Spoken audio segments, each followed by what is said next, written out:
Are you a runner and do you have tight hips? Well, most likely, you probably have tight hips, whether you're a runner or not. And if you're a runner, I guarantee you have tight hips to some degree, tight calves, some sort of limited issue going on in the legs, maybe even low back, reducing some of your power and ultimately hurting your performance. So I'm going to show you a quick banded routine I do to keep my legs fresh, really work on some blood flow after I'm really sore, big long run, big workout, or after a nice leg day in the gym. I like to start, sorry, my last mic went out. Okay, good. I like to start making some good tension right at the balls of the foot. Do some essentially like calf raises. Do some different angles to like really open up the outside and inside of your calves as well. Then I go right into, we're going to start working on the hamstrings and glutes here in a second. I do a few different things here, not every one of them on the same day, but I'll try to like kind of do the same thing here. And now you're getting the hamstring and behind the knees. And you want to pay attention during all these what this other leg is doing.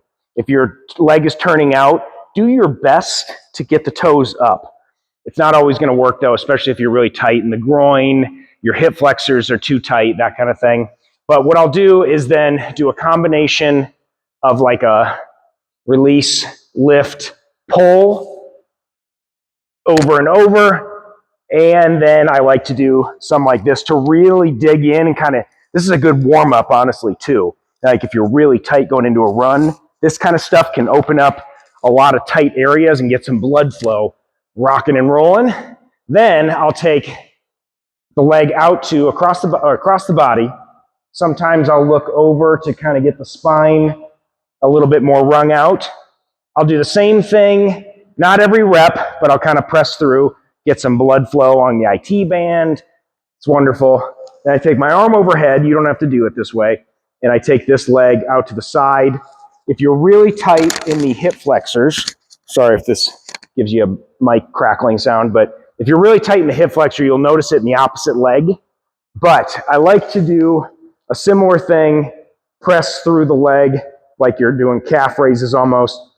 And sometimes you'll feel it in your adductor / maybe groin muscles as you're kind of pressing through or this, that, and the other. So now you may notice if you're way down here, this is absolutely something you need to work on. Same thing over here. If you're like kind of tight, you can't really bring your leg down, you got to keep working on this. If your leg's down here when you're doing the initial thing, ooh, boy, let's start getting in these kind of exercises regularly.